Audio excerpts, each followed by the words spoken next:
Judicial service examination, जब हम इस चीज को दिमाग में सुनते हैं we tend to get scared that whether we can really do it और नॉट। हम एक सेल्फ डाउट में आ जाते हैं कि क्या इतना हार्डवर्क हमारे लिए पॉसिबल है, अरे ये तो स्मार्ट लोग करते हैं, क्या ये स्मार्ट वर्क हमारे लिए पॉसिबल है, क्या हमसे हो पाएगा।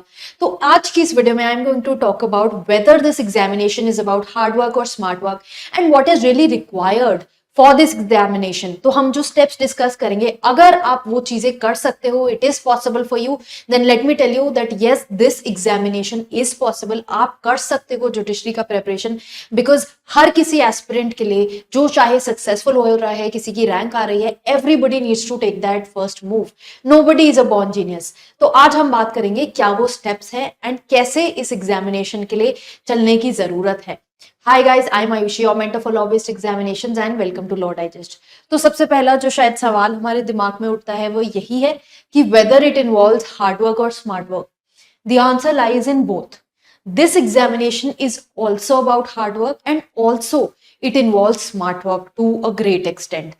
तो क्या डिविजन है, क्या चीजें हैं जो हमें करने की जरूरत है ताकि हम हार्ड वर्क कर सके, और स्मार्ट वर्क के लिए क्या चीजें करने की जरूरत है, देखते हैं। सबसे पहले अगर हम हार्डवर्क की बात कर रहे हैं, हार्डवर्क में सबसे पहले सिलेबस आता है हमारे दिमाग में दैट इट इज वास्ट। बहुत सारे सिविल लॉज, क्रिमिनल लॉज हमें करने पड़ते हैं। अप्रोक्सीमेटली हमारे पास अबाउट 20 to 25 लॉज बनते हैं पढ़ने के लिए for this examination. So can we really do it? उसके लिए जरूरत है एक एक्सटेंसिव स्टडी की, एक पैटर्न की, बिकॉज आधे subjects you already study in your LLB semesters. आप ऑलरेडी एलएलबी सेमेस्टर एग्जाम के टाइम पे पढ़ रहे हो वो सब। वही चीजें आपको वापस से करनी है, कुछ additional laws depending on the state where you are preparing for, उसके अकॉर्डिंग चीजें आपको करनी पड़ेंगी। तो यस, एक एक्सटेंसिव स्टडी की जरूरत है, आपको वापस से पढ़ने बैठना है अच्छे से। Then practice and revision. Hard work में ये रिक्वायर्ड है कि आप बार बार चीजों को प्रैक्टिस करो, जो कॉन्सेप्ट्स पढ़े हैं उनको री करो। कैसे? क्वेश्चंस प्रैक्टिस करके, मॉक्स करके, अपनी गलतियां ढूंढ के, बार बार आपको प्रैक्टिस करने की जरूरत है, because there are so many laws that you will forget certain things. It is natural, क्योंकि यहाँ पर आपको सेक्शन सीपीसी में order, rule, all these things you need to remember also, ताकि ऑल्दो कुछ एग्जाम्स में बेरैक्स भी मिलते हैं आपको मेंस के टाइम पे, बट प्री के लिए आपको जरूरत पड़ती है कि आपको चीजें याद रहें। तो वो एक प्रोसेस से निकलना जरूरी है। प्रैक्टिस इस एग्जामिनेशन के लिए बहुत जरूरी है। देन प्रैक्टिस की जब हम बात करते हैं तो साथ साथ बात आती है कंसिस्टेंसी और डिसिप्लिन की। वो कैसे इन्फोर्स होगा कि हमारा एक प्रॉपर स्टडी प्लान हो, कैसे हमें चलना है। अगर हमारे पास अब इस एग्जामिनेशन के लिए 1 year to 1.5 year लग जाता है आराम से प्रेपरेशन में विद रिविजन, तो वो एक स्टडी प्लान होना चाहिए कि ये मेरा टाइम स्पैन पढ़ाई का है और ये मेरा टाइम स्पैन रिविजन का रहेगा। Then subject wise there should be division कि what I am picking on what day, what topic, what chapter I am doing. एक प्रॉपर इंडेक्स क्रिएटेड होना चाहिए, और वो study plan time to time आपको revise भी करना पड़ेगा depending on whatever changes that are happening. Study plan जरूरी है, एक रूटीन जरूरी है, टाइम मैनेजमेंट जरूरी है। तो ये जो डिसिप्लिन की हम बात कर रहे हैं यहाँ पर, डिसिप्लिन में ये बहुत जरूरी है कि हम प्रायोरिटाइज करें, because we have busy lives. बहुत सारी काम हम लोग रोज करते हैं, पढ़ाई करते हैं, we have travelling to do, we have entertainment also, we have family and relatives also. तो सभी चीजों को कैसे साथ में मैनेज करना है, किस चीज को कब प्रायोरिटी देनी है, that is also very important for you to figure out. Then discipline की अगर बात करूं तो you have to be very committed. Priority के साथ साथ आपको ये कमिटमेंट भी रखना जरूरी है एग्जाम के लिए कि क्या मैं ये एग्जामिनेशन देने के लिए अपना 1.5 year will I be ready to dedicate to this examination. तो इस तरह का हार्डवर्क यहाँ पर इन्वॉल्व है।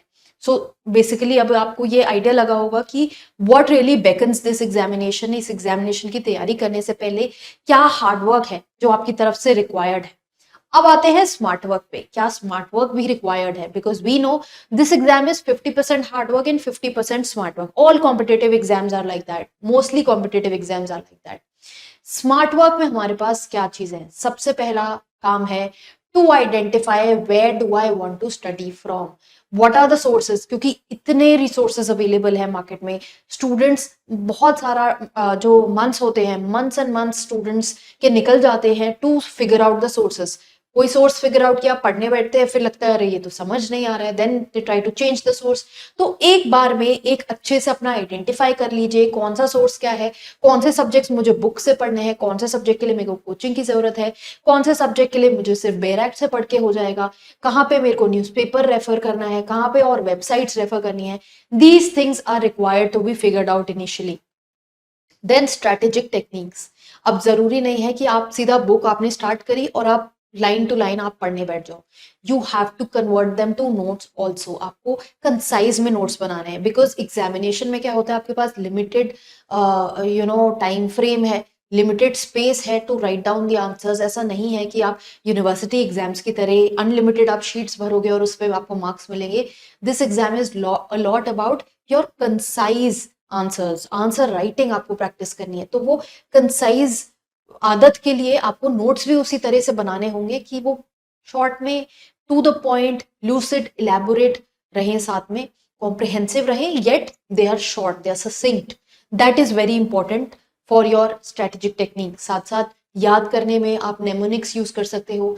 कुछ एक्टिव, जैसे आपके फ्रेंड्स हैं, कंबाइंड स्टडी कर लिया, घर में कोई है, आपने उनके साथ इन्वॉल्व होके कोई केस लॉ है तो स्टोरी लाइन बना के उस तरह से डिस्कस कर लिया। तो वो एक्टिव टेक्निक्स जनरेट करने हैं आपको, वो स्मार्ट वर्क आपको करना पड़ेगा for this examination. Then time management. Time management भी बहुत जरूरी है कि ऐसा ना हो कि आप सारे टॉपिक्स कवर कर रहे हैं और फिर बाद में कुछ सब्जेक्ट्स रह जाए। Figure out the most important topics of every chapter, give time to that. Then also you need to figure out कि आपका प्रायोरिटी कहाँ पे रहेगा। हाई इंपॉर्टेंस, जो ज्यादा से ज्यादा स्कोरिंग होते हैं, जिनके मार्क्स ज्यादा होते हैं, ज्यादा वेटेज है, वो वाले टॉपिक्स, वो वाले क्वेश्चंस कौन से हैं, उन पे फोकस कीजिए, उनको टाइम दीजिए। I have already discussed in a video before this the previous year paper analysis. You can watch that on the channel, judiciary playlist में आपको वो मिल जाएगा।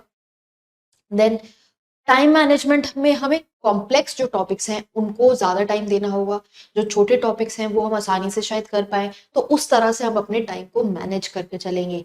देन स्वॉट एनालिसिस भी जरूरी है। स्वॉट एनालिसिस कैसे आएगा? मॉक्स देके यू विल सी कि what are your strengths, what are your weaknesses. क्या आप एरियाज हैं जिनमें आप स्ट्रॉन्ग हैं, उससे आपको कॉन्फिडेंस भी आएगा, और जहां पर आप वीक हैं then you have to amend your study plan accordingly. जो आपने स्टडी प्लान बनाया है उसमें आपको चेंजेस करने पड़ेंगे। अगर मॉक्स के बेसिस पे आपको फील हो रहा है कि ये एरिया तो मेरा बहुत वीक है, then accordingly you have to revise your study plan and adept to it. Further you have to focus on what your weak area is. Strengths में से हमें कॉन्फिडेंस आएगा, वीकनेस से हमें डर लगेगा। तो वो जो वीकनेस वाला एरिया है, क्यों ना हम उसको कॉन्कर कर लें। कॉन्कर करने के लिए हमें उसको ज्यादा टाइम देना पड़ेगा, उस पर फोकस करना पड़ेगा। वी हैव टू आइडेंटिफाई कहाँ हम गलत जा रहे हैं।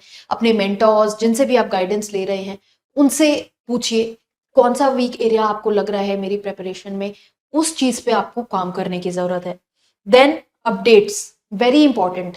You have to stay updated, because ये एक ऐसा प्रोफेशन है, law keeps on evolving every day. You already know कि जो प्रेसिडेंट्स हैं वो they are a source of law. Legislation, parliament में जो रोज लॉज चेंज होते हैं, नए लॉज बनते हैं, we have to be updated with those. As a civil जज, जो जिस भी आप पोजीशन में लगते हैं एज अ मजिस्ट्रेट, जरूरी है कि आप उन लॉज से अपडेटेड रहें, अमेंडमेंट्स आपको पता हो।